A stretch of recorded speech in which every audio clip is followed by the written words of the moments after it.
unbridled development and growth in the human population, development in sensitive natural areas, and deforestation to make way for large-scale agriculture.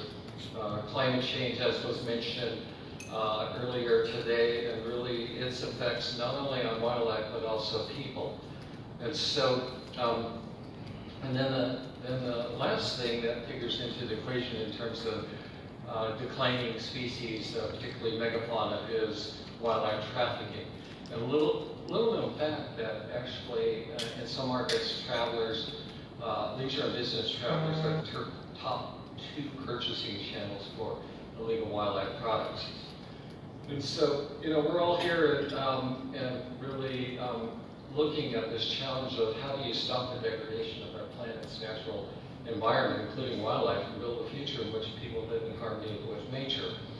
And so ultimately, that at least in the wildlife space, it's connecting the dots between conserving wildlife, sustainable livelihoods, those who are employed by the travel industry, such as guides, the private sector who has invested in building things like safari lodges, and the tour operators who are feeding into these properties, such as the company that I formerly used to lead, Geographic Expeditions.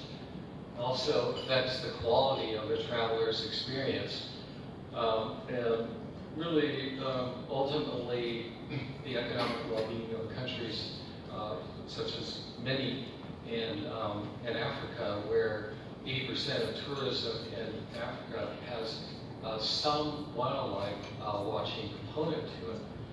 And so when one looks at, especially lesser developed countries, tourism ranks as the top 6, within 60 countries rank tourism as a top export earner in their country. And so when you think about what's going on in the world in terms of environment and conservation issues, climate change is now threatening 75% of the world's coral reefs. And those coral reefs are tied to $10 billion worth of tourism. And so really, when one looks at this equation of connecting these dots between conservation of wildlife and sustainable livelihoods, the economy and the economic well-being of communities and governments, partnerships are really the key. And we have, you've heard a lot of terms like responsible tourism, sustainable tourism, ecotourism, and so forth. We like to use conservation travel. And when you think of it, it's an approach to travel. It's a kind of development approach too. And I'll just pose the question to you, would you rather be called travelers or tourists? And so that's one of the reasons why we gravitated to that, and also conservation. And what we have been doing is looking at the enabling conditions for how this type of travel can thrive, and have identified, looking at various parts of the world, some of these important ingredients and situations where WWF gets involved. And so we developed this scorecard where we're looking at various places around the world and actually scoring these various elements. Like oftentimes people think that an area of ecotourism might be the panacea for a given destination. But when one looks at the market realities, is it a marketable destination experience? Oftentimes you find the case it's no. And so we look at all these different factors, and ultimately we're getting our toe involved in these public-private community partnerships. And one such example is in the southern part of Nepal in the Madi Valley, a partnership with the Intrepid Travel Group, the Australian government, and WWF and the local community. This is also leading to how do you finance some of these large-scale conservation projects, such as reintroducing tigers into Cambodia. Tourism is an important piece of the financing solution. And so a lot of our programs like marine and our oceans and wildlife program, we're looking at what what is the sustainable tourism policy or conservation travel policy for, like in this case, the Mesoamerican reef. And in doing so, we're hitching our wagon in terms of standards and certification to various certification programs like FSC, MSC, and GSTC. This is also increasing right now in interest of the World Bank. Tourism is now a practice within the World Bank. It hasn't been for many years, and so they're interested. Their mission is alleviating poverty in especially the lowest 3% of a given destination. And so they've identified wildlife tourism as one of the potential solutions. And they're looking at, with the International Finance Corporation, IFC, on also what are the kind of the enabling conditions to not only forge these partnerships, but raise the money from institutions, multilateral finance institutions. Partnerships are also playing a role in combating wildlife trafficking with the travel industry. And again, travelers in some markets and all. China is a big one where travelers and business travelers are, again, among the top purchasing channels. And so one of the largest partnerships that we're involved in is with the World Travel and Tourism Council. GSTC is also a member, and these are the 170 largest travel companies in the world, ranging from Abercrombie and Kent to some of the big hotels like Hilton and Marriott, Airbnb and TripAdvisor and so forth.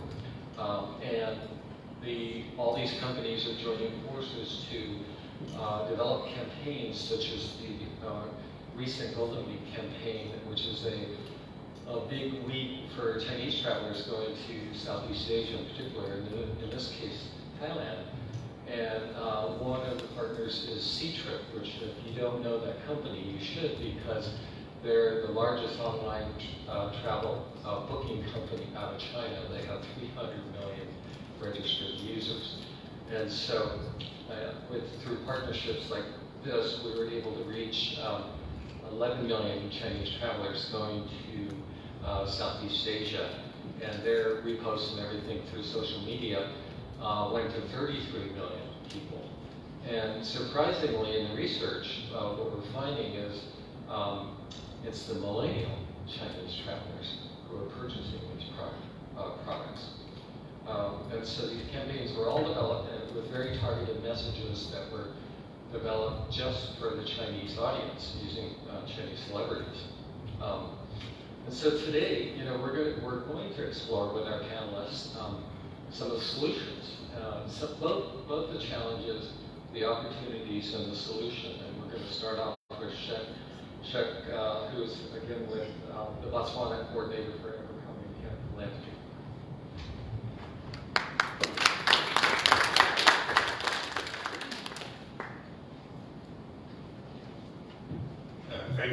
Thanks, Jim. I will make sure that this presentation goes through quite quickly. There's 4 more presentations for you to listen to. I represent Abercrombie and Kent Philanthropy. We are a global operation.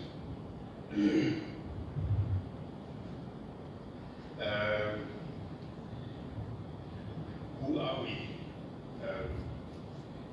We try to do what we can in 2 spheres. One is conservation and the other sphere is social development. We try to restrict what we do in those 2 spheres. One feeds the other. And as we know, the topic is wildlife conservation and tourism. So what we do to conserve the wildlife will fit into sustainability of tourism. Let me run through this quickly. How do we do what we do? We try to choose long-term sustainable projects that bring meaning to both the environment and the people. How do we do that? We try to form partnerships with the local community. We form what we call strategic partnerships with government, and we make sure that all the lodges and the properties that we operate in relate to the projects. And I just want to run through that. All administrative costs, those that are in NGOs know very well that running an NGO is not the easiest thing. You don't make money, you spend money.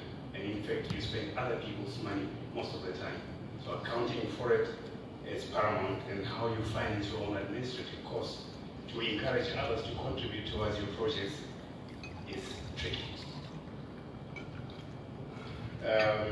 Like GSTC, we subscribe to 4 pillars. You will notice 3 of those are to do with people. We believe that the more we work with the local communities, with government, to empower them, educate, ensure that they're in good health, ensure that they can feed themselves, then they will look after the environment. Then they will partner with us, and we'll be able to strike those strategic partnerships with them. Like I said, we are global, 41 projects, we operate in 19 countries. There is 12 of us spread around. What we do is we select local experts, people that know either the country or the region very well, to be able to strike those strategic partnerships and investigate the problems and come up with ideal, appropriate solutions. There's 4 projects in Botswana, and I'll rush through to wildlife conservation in a minute. In the Delta, we're involved in 2 projects. We're actually facing plants and people, which is the bottom one, collecting plant samples, all flowering plants, documenting them. There's a publication already. Another publication will come very soon. The reintroduction of rhino, and of course the monitoring of the reintroduced rhinos is one big conservation project that we're involved in. And the others are basically social enterprise projects. Let's run through that quickly. Why rhinos? I think we all know the story, from hundreds of thousands to a handful. And it's not just the black and white that are here. We know South Asia is struggling with the same, and actually the problem starts there. We know this about South Africa, I'll run through that. And we know this about Botswana, which is why we're trying to bring as many rhinos to Botswana as possible. My colleague is here from Wilderness Safaris. We're in this thing together. I'm surprised I don't see my colleagues from Rhino Conservation Botswana, because this really means a lot for all of us. I'll run through this again. Moving rhinos, they're in between elephants and hippos. They're quite heavy, they're quite sensitive. You need to move them as quickly as possible, engage vets, dart them, choppers, fry them. You need a ground crew, and you need a ground crew when you receive them. It's a big exercise, and you need a lot of partnership, and of course a lot of funds. We know once we've reintroduced them, that's when my team comes in. They're priced at above the price of gold. If you don't know, they are. And you can't translocate them and leave them forever to grab a piece. So you gotta look after them. That's the job. That's what my team do. They go out every day collecting all the data to find out where these precious animals are, and we share. In fact, we forward all of that information to Rhino Conservation Botswana. I'll get to that in a minute. Jim mentioned challenges and solutions. Let's get to that now. We believe approaching wildlife conservation must be done both ways. We have, to a large degree, observed a top-down approach. Anti-poaching, for example, we have not engaged communities sufficiently to participate or to contribute towards anti-poaching. I think it's high time we started doing that. In the 90s, we started CBNRM. A lot of people are not very happy with CBNRM at the moment. There are new other options, conservation agreements, you name it. Let's bring all of that. Let's bring people back into wildlife conservation. 2 is that, I think Jim mentioned it, former president also mentioned it, is deliberately putting our differences aside, putting competition aside. In fact, I'll get to that now. competition is the key element that sort of divides us and makes us fail to come together to do what we must do for a common good. And I think the one thing for many tourism operators, including the one I represent, is the constant debate and fights between us who spend the money and those that actually make the money. The issue is that they would like to write on everything that we do if it gives them a competitive advantage or a marketing edge. And what we always fight about is sensitive information that cannot be used to market us. And then they turn around and say to us, then if it doesn't sell us, then we're not interested. I would like to stop my presentation, and there's more coming. All right.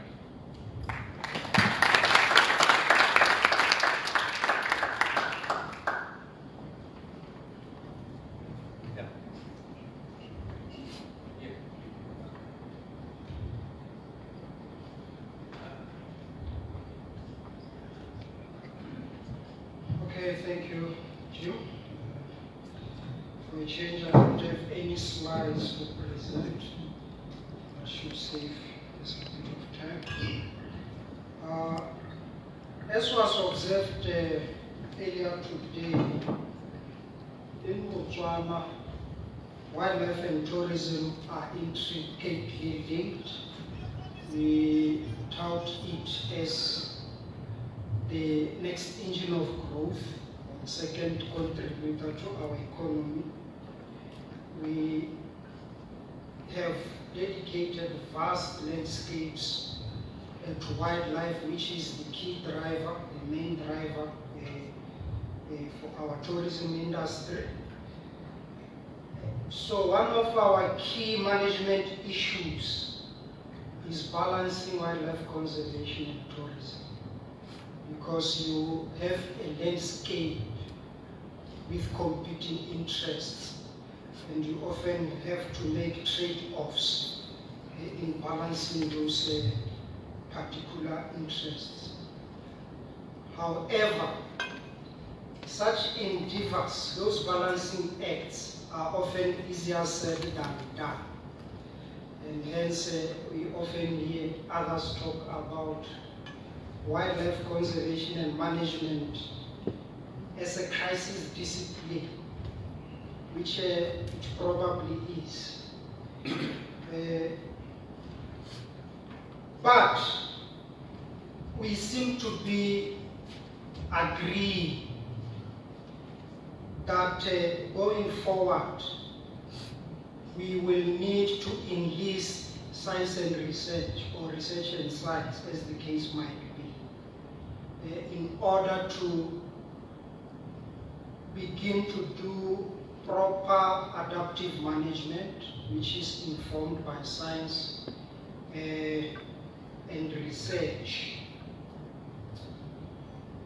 In that regard, it is interesting to note that the GSTC criteria has at least 6 of those that speak to science and research, essentially data collection and management. That indeed is pertinent, because in Botswana at the moment, perhaps in a few other countries, we see an emerging acknowledgement that we have done a lot of science and research already. We have lots of data out there. What we need to be doing now in our wildlife conservation and management is to look now at research uptake issues. So we are now talking more about the science policy interface, so that going forward, that would be our major preoccupation.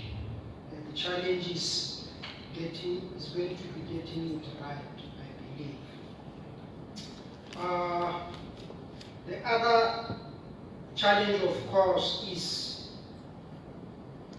getting all the relevant stakeholders to be engaged in this science and research enterprise. And that would include your tourism industry, your destination managers. What we have done over the past 10 or so years was to try and engage these stakeholders through an initiative that we call MOMS, Management Oriented Monitoring System, where we were trying to interest them to not just collect data, if they do collect data, for the sake of collecting data, but rather to make sure that it has a management orientation. We, with time, developed a wildlife and online platform where we were again trying to interest the stakeholders to collect data and upload it into that system so that it can be utilized. We have also been trying to promote what some have called productive interactions, where you create forums for people to come together and talk about these issues. Essentially getting the scientists and the managers to sit in one room and talk so that we exchange the knowledge and inform the science so that we can have a better wildlife conservation and management. So I thought for this particular forum, I would leave the case studies to my colleagues who can better illustrate and just focus on this emerging trend for us at least, where we now want to acknowledge this reawakening for the role of science and research. Thank you, Moderator.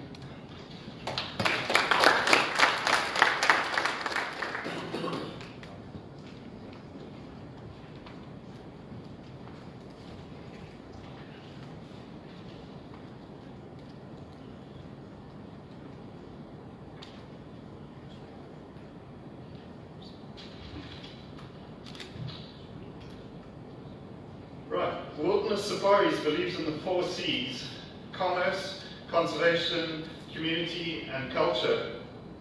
The focus of this session is on conservation, and I'd like to discuss the opportunity that is presented to larger tourism operators to pilot ecotourism in frontier destinations, and in doing so, firstly, influencing decision makers to allocate more resources to conservation rather than competing land uses such as agriculture and mining.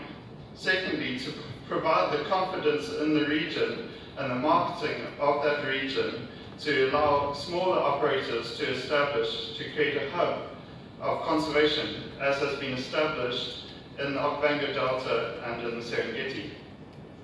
To put into perspective where Wilderness Safaris is at the moment, our networks have a large reach. We have more than 40,000 visitors every year. We have over 2,000 staff. That's excluding the staff in our third-party camps. And we reach thousands of additional community members through our outreach programs. We operate on approximately 3 million hectares of land in 7 African countries.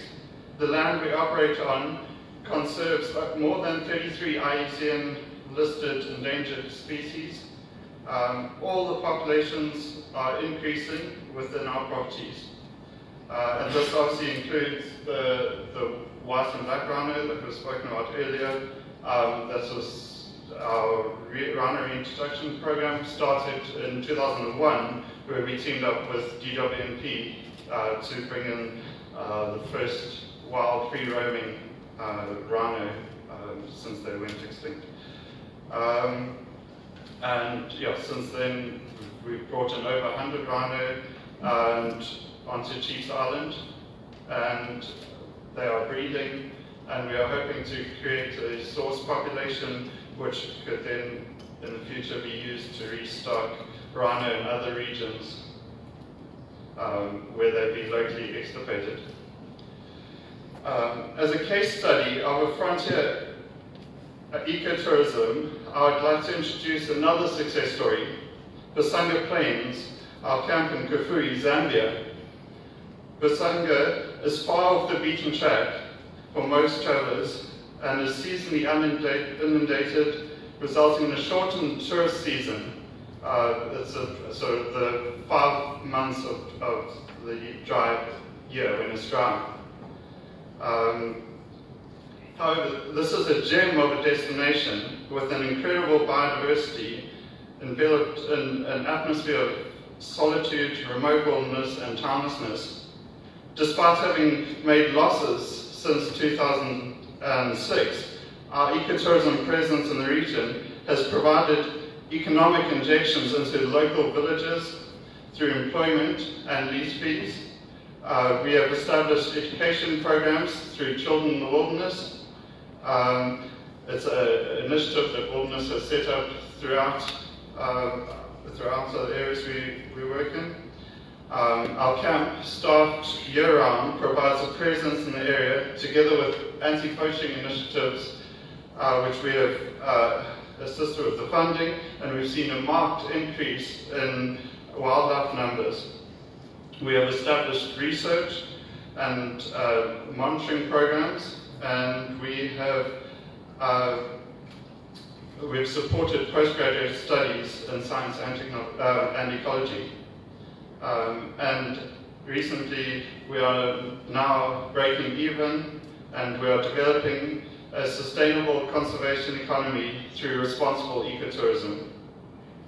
We are now looking towards Angola, and we are entering discussions with officials to establish ecotourism ventures to protect and conserve some of the catchment of the Okavango Delta, a resource of vital importance to Botswana and its tourism industry. We'd like to challenge ourselves and other larger operators with the marketing reach, the capital, and the experience to move out of our comfort zone and use the resources we have available to pursue frontier ecotourism and provide conservation where it matters.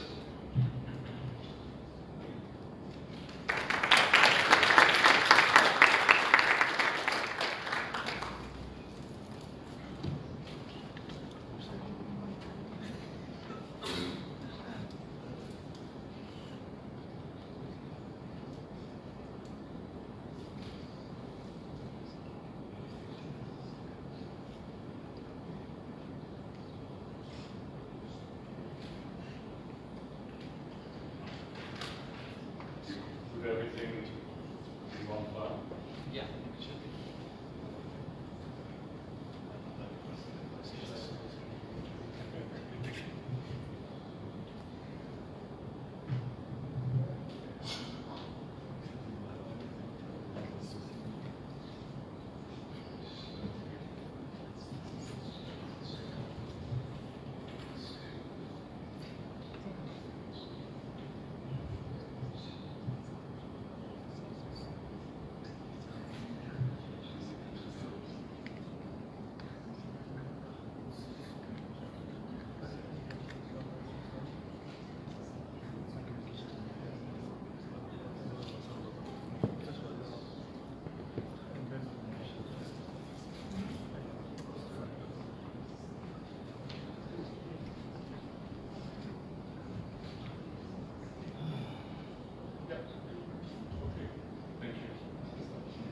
Okay, great to be here. I just received an invitation by GSTC last week. Never heard of them, but it's a very inspirational setup so far. We're learning a lot. Very quickly on green safaris, we started 3 years ago with a group that today is only 3 lodges, but quite rapidly expanding. And we tend to think that we differentiate ourselves in being extremely green, totally driven by conservation and community development. And it starts with a preference to be active in areas where hardly anybody else goes. May I ask you a question? Who's ever been to the Kouwenhoven National Park in Zambia? Oh, at least that's 4. Kouwenhoven is actually the 3rd largest park in Africa. It has all the game that all the other parks have. It's, to put it in perspective, it's a little bit bigger than Kruger National Park. Kruger gets about 1.6 million visitors annually. We get 15,000. That's to put it in perspective. And I think that is also the driving part of our conservation mission. I guess I don't need to explain to you that having touristic activity, which was the key topic this morning, is a first step in conserving these parks. You need to have the movement, hence our preference to be in parks that really need touristic activity. And we have a long way to go in the Kouwenhoven National Park. To focus, if the machine does what it needs to do. A little bit on what makes us stand out. First and foremost, our green setup and green operations. When we started with Ila Safari Lodge, the whole idea was to use nothing but materials from the direct vicinity. We sort of feel that we are lending a piece of the park for a while, for as long as we operate a lodge there, and we didn't want to use any concrete, steel. If for whatever reason, 20 years down the line, the lodge would be gone, there should be no trace. That's what got us to think about traditional building methods like sandbag building. It's also powered, we've introduced biogas, all the obvious stuff, but not so obvious for most lodges still. Grey and black water filtration and a zero plastic policy.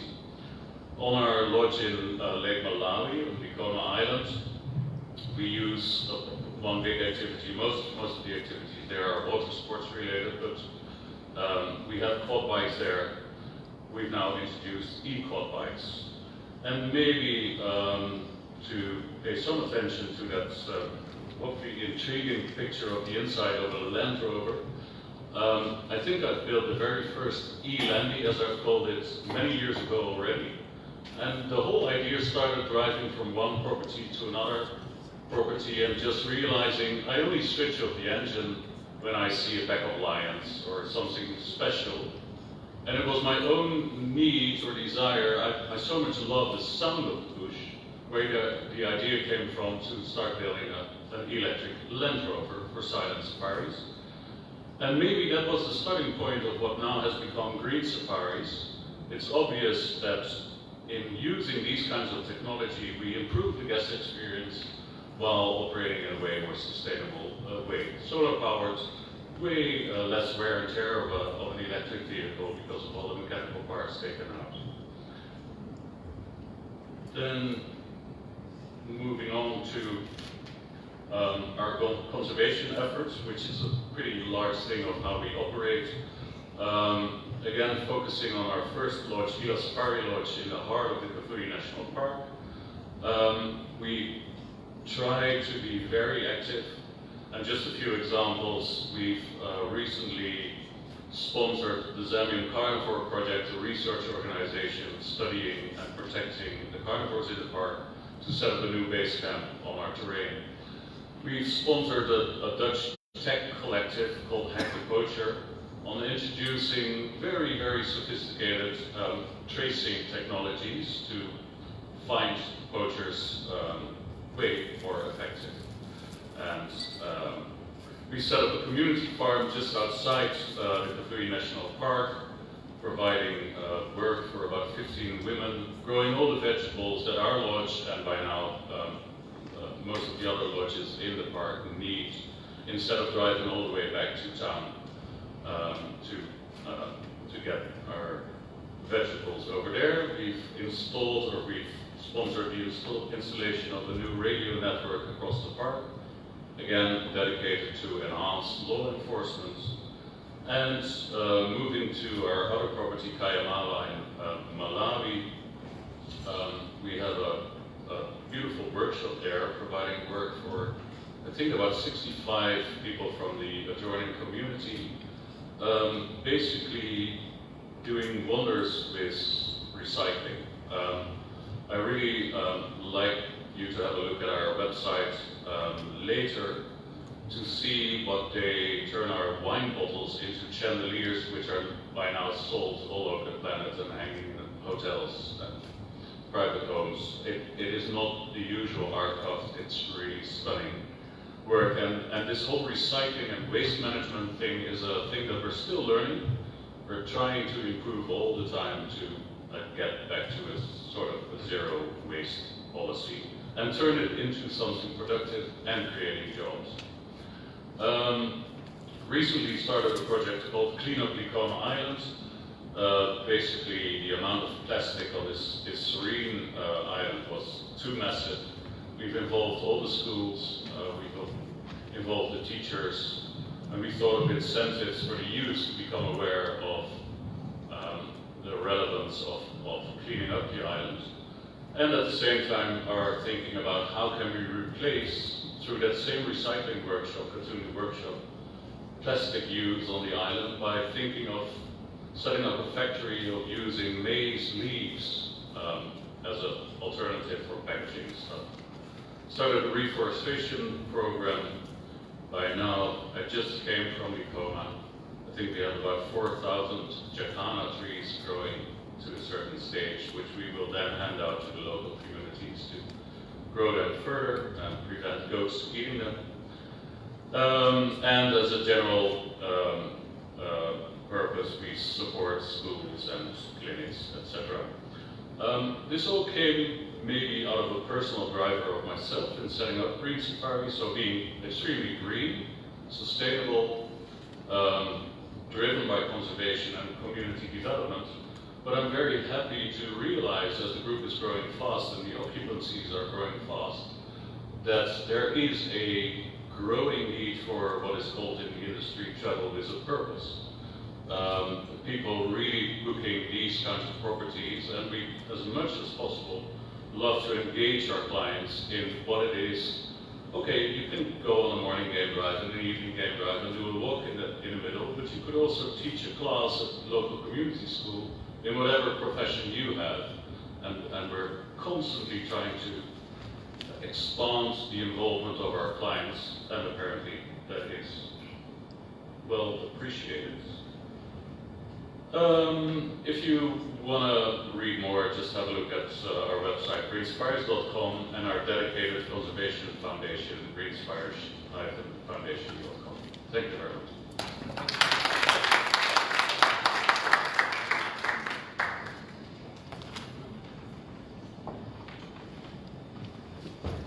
Right, the last man to go. It's always a real bad slot at the end of the line. So I'll try and give it a bit of zizz with a bit of luck. So hopefully we can get technology to work here. Okay, that's a good start. Okay, I'm Julian Matthews. I'm from Toftigers, Travel Operators for Tigers, was originally set up. And I set it up because of you guys. I set it up because of Africa. I'm Zimbabwe. And I have seen in my 30 years in travel and tourism the most amazing things happening in Zimbabwe and Botswana, and with Wilderness, and with lots of other companies that are brilliant. And I decided that India was going in the wrong direction. And I thought, hey, I'm going to take some of those ideas and see if they'll float in India. Sadly, most of them haven't yet. But I'm going to tell you something here that's quite exciting. Can nature tourism really save South Asia's jungles and their wildlife? Who's been to see a tiger? Tigers up. 1, 2, 3. 3 of you have seen a tiger in the wild. Who'd like to see a tiger in the wild? Okay, the whole damn lot of you. Right, dead right. The reality is, a tiger, and I'm sorry about this, guys, Africans, is the most popular creature on the planet, okay? Now, this is not my stats. This is Nat Geo. Nat Geo told me that they get 60 million hits on their National Geographic site for tigers every year. This is about 5 years ago. And the elephant is next, come down 10 million. Okay, so it's 6 times more popular than elephants, okay?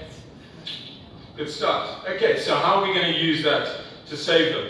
Okay, the reality is we're already beginning to do that. So India is actually doing particularly well. Nepal's doing brilliantly in terms of turning around its tigers. But we've still got tiny numbers here, guys. You guys have got 20,000 lions on the continent of Africa. We were down to 1,411. In fact, it's well below that. Okay, when I started, there were 11 tigers left in Ranthambore. Now I'm going to tell you a little secret here. So is nature tourism, when I've been involved in as a safari and wildlife operator for many years and now run this organization, it's already saving tigers, okay? It's already doing a good job. And you can see by that graph what is happening. But damn it, we can do it a hell of a lot better. And that's by using nature tourism better and by what they talked about this morning, better planning, long-term planning. But how is it saving tigers even now? I call it Tigernomics, and it's a really quick way just to describe what I get up to. And I'm going to use one particular individual, lovely, lovely creature she is, called Machli. Now, Machli is a very famous tiger, and I bet those people who've been to see tigers in the wild have probably seen Machli. She lives in Ranthambore Tiger Reserve, and probably the best known tiger reserve in India. And she was the one who everyone was seeing. She was the first one to really be able to be seen and was happy to be surrounded by visitors and brought her cubs and her cubs' cubs up in that environment. So it was habituated to, and suddenly the world went mad for tigers. Let me give you some idea of numbers in terms of visitors, and that kind of will give you some idea of numbers of visitors. 2008, we had 63,000 visitors into the Ranthambore Tiger Reserve at that time. Today, we got 460,000. Now that's quite hard. Now these tiger reserves are tiny by comparison to your Okavango deltas. These are only 600-700 square kilometers, really quite small. But amazing enough, that walks in to Ranthambore Tiger Reserve every year. 2 million people walk inside that tiger reserve every year to go and see a temple inside it. So Daryl Machli obliges those people, has never touched one single one of them. The Tigernomics are extraordinary. This one single tigress who started the ball running, she now employs 2,200 people. She's created 102 lodges and resorts. I'm being a bit facetious here because she hasn't created them. But as a result of her coming into view, she's created a lot. There's huge park revenues, and I'll tell you a little bit of 2 hospitals are being created beside the Tiger Reserve. This is a place which 30 years ago no one had heard of, was a very poor rural community in a desert area of the Ara Valleys, the oldest mountain ranges in the world. And lots of schools now being funded. So this is this huge economy that's come out of it. Today, like a couple of years ago, we did some research, and the research is here if anyone wants to read it. And it's very specific, done by a tiger ecologist who was the great skeptic 15 years ago when I first started talking about tourism and how it will save tigers, which India doesn't believe it ever will, and I'm telling you it is. $3 million is coming for park fees. Tourism is now giving more money to the state and the federal than the state and the federal government are giving. So it's now really, really powerful, and increasing that money is being used to fund other parks in the same state of Rajasthan.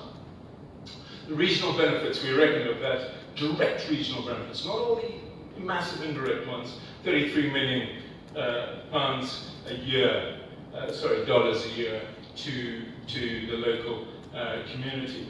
We discovered all sorts of other things that we have to keep proving in India. The educational achievements of that rural community are up. Health is greatly improved. Business health is extraordinary. It's 4 times more revenue now from the villages that have tourism than don't have tourism. And we've got rural infrastructure, which is helping people get to local markets, etc. We're talking a community that surrounds Ranthambore Tiger Reserve of 300,000. Here in Botswana, you can't even consider that, but that is what you're having to deal with in India all the time. So jobs, livelihoods, skills are just the top priority for everybody. We've talked a little bit about it, and one of the things that is most interesting is often, tourism, it's all about international and not about local. The reality, even though even though this is unplanned, most of this tourism that's happening is 70–90% local to the state. So it's local people benefiting from it, and only 9% is people from outside the state. So the reality and the accusations that it's also always luxury is rubbish. We debunk that. The great news is that it's having absolutely zero impact on tiger numbers. In fact, since we've been starting as a conservation agency in 2004, they've gone up from 11 individual wild tigers to 70 today. So we've not only improved the habitat, we've expanded the habitat, and a lot of this is being driven by tourism and the tourism dollars that come out of that. Let me give you some idea. How much does Muchly cost, the lovely tigress that I was talking about? So she generated, we reckon, $101 million in a decade of her lifetime, okay? In direct funds. That's park fees, protection, local government, and local businesses. Those are how much she made. She only lives in about 2% of the park. So this tiny red box here is where she lives. That's her main territory. Don't forget, tigers are very territorial, and they only live their entire lives in a very small part of park. And that's the whole park there, as you can see. Oops. We gave her, because this is a real entrepreneur, this is Muchly. We gave her a lifetime achievement award because we thought she was worth it. This was a VJ money. This was a sort of Richard Branson of the tiger world. She was great. What did she cost? Well, look at this one. We reckon she cost $20,000 per annum to protect her, $180,000 over the decade of her rule. We're getting a return on investment. Sorry to talk economics, guys. Of $50,000. Warren Buffett would love that figure, but he doesn't get anywhere close to it, okay? So this is seriously good stuff in terms of convincing. Now, sadly, what I find in terms of when I get involved in South Asia, India, 6th best biodiversity on the planet. Don't forget that most people went to India originally to shoot the hell out of all this wildlife, and then they discovered Africa, and then they thought, tell you what, we're going to shoot the hell out of Africa instead. So the reality is India was the original destination for conservation, wildlife, hunting, everything else that us Westerners did, and a lot of us Brits did too. But in fact, poor old India now is about the least sustainable travel and tourism on the planet. The only one that's 140th is Yemen, can you believe? So we're not in a good place in terms of sustainability, and they never like being told that actually Sri Lanka is 15th on that, because they're the next door neighbors. So just a really quick and interesting stat here. This is the last report. We generate as an industry $650 billion a year. Governments put back 10 billion. That's a terrible statistic, and we have to do 10 times better at making sure governments invest. And I've just shown you the return on investment of saving tigers is top dollar. We should be making sure that happens with all our revenues, because fundamentally, she's now worth 50 times more alive than dead. Thank you very much.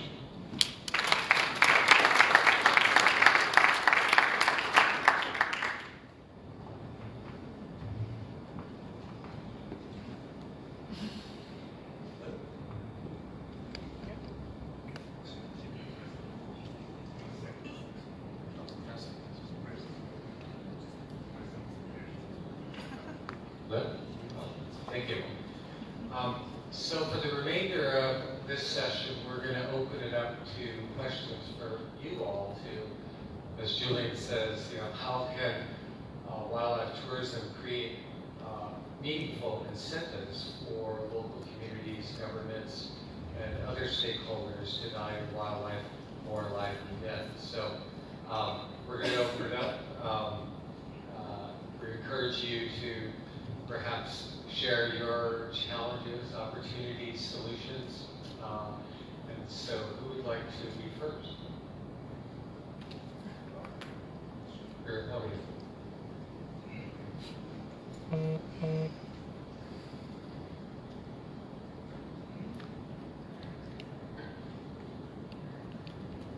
Good afternoon, my name is Ian Cotton. Julian, you touched on an issue of hunting. And one issue, as a newcomer to this part of the world, is the amount of hunting that's being done in South Africa. And I wondered what is being done, what can be done, to influence and discuss this terrible situation amongst the government circles. God, that's a tough one, because of course I work in a continent where you're not allowed to hunt at all. There's no hunting whatsoever. And I'm probably better that I hand over to some of my colleagues here, because they'd have better views in terms of hunting and that sort of thing than I do. Personally, if I was to get my own feeling on it, is that actually there are very few countries in Africa that I could put my hand on heart and say actually they would do it sustainably within guidelines, and we're probably sitting right in one country that could potentially do it. Really, where we've got a massive problem, and I say over tourism for elephants type thing. That's a good example. Where we have massive problems with capacity, with wildlife numbers. But it certainly, there's very few others that I could even justify. I don't know if anyone else has got the same.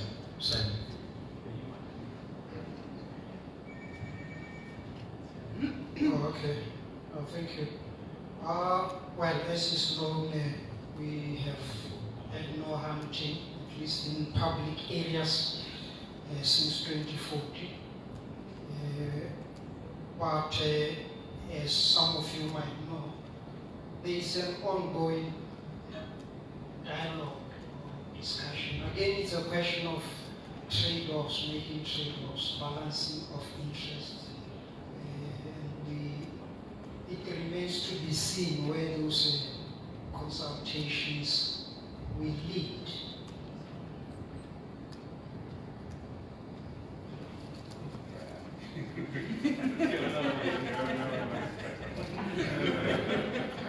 It is a tricky question to answer. Actually, in October, I was at the United Kingdom Illegal Wildlife Trafficking Conference, and this question came up. And so I think one needs to make a distinction is there are two issues going on. One is it a conservation issue with hunting? And the other is it's an animal welfare issue. And there oftentimes there are situations where there's a conservation benefit. And people may not totally appreciate that. I know in the United States, the organization that is responsible for the most wetlands protection is an organization called Ducks Unlimited, and they're mainly composed of hunters. And so in other countries, in addition to leisure travel activities, trophy hunting contributes a significant portion to the revenues for the communities, and yet the population of wildlife in those conservancies is growing. So it's not necessarily a black or white issue. One has to, like in the case of elephants in Southeast Asia, and there's an animal welfare dimension to that in terms of how the elephants are handled in places all throughout South Asia and Southeast Asia. And in some cases, that is not a conservation issue. But in other cases where wild elephants are being captured from the wild and used for touristic activities, then it becomes a conservation issue. So it's a tricky question to answer. It depends on the given location. Other questions?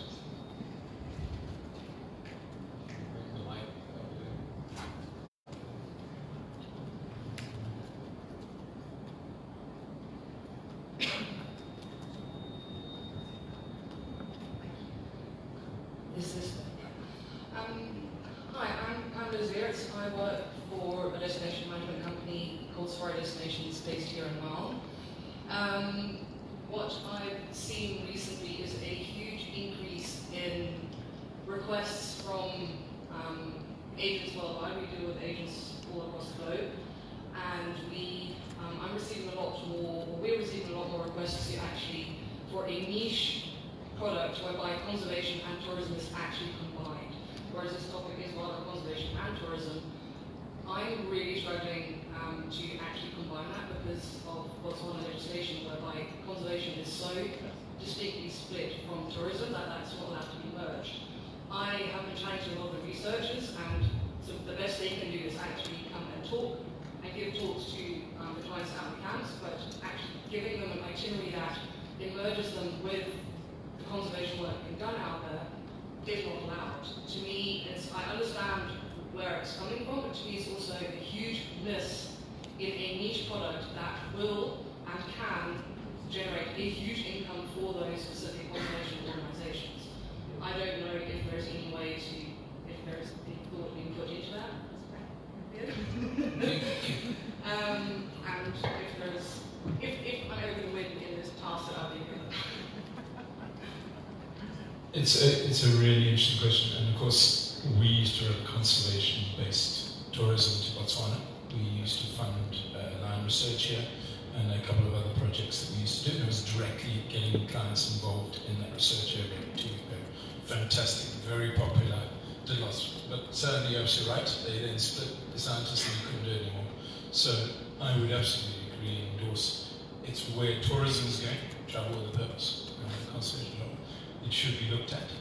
There should be some things in place to make sure that it's good conservation that's happening and there's good research that's happening alongside it. But I would absolutely endorse it. I will pass the mic to Michael just now, so we can hear the government side of research and tourism. But we are caught in the same situation. What I've come to understand from our government is that sharing research and wildlife monitoring information with paying guests should be done solely for the purposes of educating those guests. And there is no reason why that education should not lead towards fundraising. That's okay, for as long as that experience is not sold. It cannot be a product that's priced, because then the way I understood it is that we're selling research and conservation, and that's not allowed by law. I'll pass on the mic. Yeah, I will endorse that. Our position is that research should not be commercialized. There have been arguments over the years that it could be one avenue for funding research, but we are not yet persuaded by that. So what obtains at the moment is that when you come in to do research, we grant you a privilege to go out there and do research. But we do not want to have a situation where you now commercialize that in the research enterprise. So that is the position at the moment. As I said, we have had debates, especially around the limited funding that is available for research. That debate is ongoing, but we think there are still avenues. There can still be other models, financial models that could be adopted, because we do not want a situation where the objectivity is lost.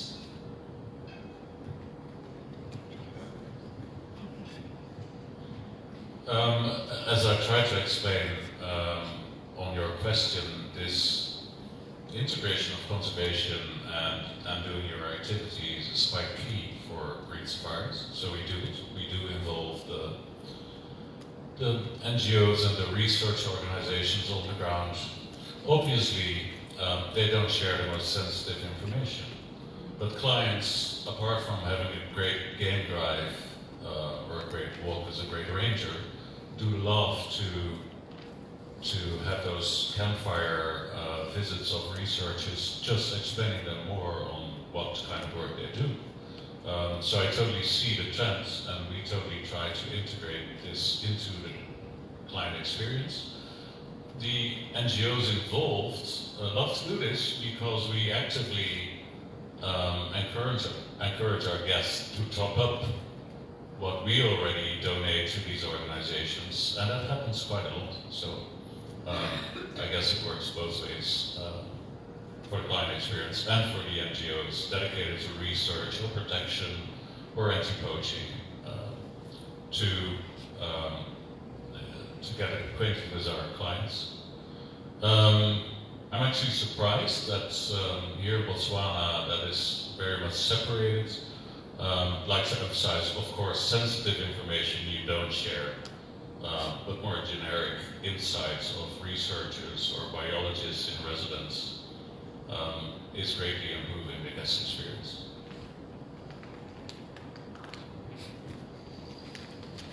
Sorry, if I can jump in there quickly regarding the sensitive information. The rhinos, of course, there's a lot of information about them that's very sensitive. And the issue is that that information should not end up on public media or end up in the public in any way in the event that it raises the wrong sort of interest. Recently, through Rhino Conservation Botswana and the Department of Wildlife and National Parks, all players involved in rhino reproduction and monitoring were asked to put together a protocol, it's a guideline that would advise everybody that's involved, one, on how to do their job, and then two, how to expose guests to rhino monitoring. And there are provisions that are made for guest interaction. Once the Department of Wildlife and National Parks has okayed it, it will come out to the public and we will share it with all the travel agents. And we will be able to engage paying guests. Thank you. Another question? Don't be shy.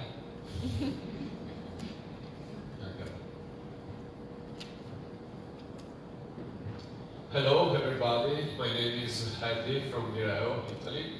I have a question. This morning we talk about over-tourism, especially you, Julian. You show us that in the last year the number of tourists in the area that you are managing are increasing a lot. What are you thinking? Okay, more visitors does mean more incomes that you can use to conserve the areas and especially the tiger. But during the next year, you think it will be a problem? Have you ever think about that? It's open also to the other species, especially to Vincent. Yeah, of course, there's a sustainability deeply involved, and that's why we did the research to look at the sustainability of the present model. And, you know, at some point, we need to do, at some point, ASAP, some long-term planning on how you can spread it. So if there are numbers and the demand is ever greater, how you spread it further and thinner across a greater landscape, make sure that more and more communities. I didn't show you the map of where tourism is done, but it's probably about 2% of the entire reserve area is now tourism involvement. So sustainability is a massive issue and will continue to be. My big problem is what we've been talking about this morning, planning. It is just there's zero planning. There's very little finance from any organizations for long-term nature tourism planning, and it's the one thing that's needed across the globe, how to do it, where to do it. And I'm not talking 1 year, 2 years, I'm talking 10, 20, 30-year visions for areas. And that's massively lacking. I've hardly ever seen it. Like we do city planning, we need the same smart forests as we get smart cities. We need to do it, and we need to do it fast. Otherwise we're going to lose all these areas. with regard to the Okavango Delta, I think we were talking about that earlier on. Tourist numbers are already limited by the number of events. If we promoted, let me take rhinos as an example, we become very successful in rhino conservation and promote rhino interaction. And international tourists choose to come to the Okavango Delta because of that. We could only, well, I think it's a happy situation because then we increase occupancy in the already existing establishments to your 80-90% occupancy. And already, like I said, unless we put up more camps, and that's left to more planning, we are okay because we're within the limit we've already set. Thank you.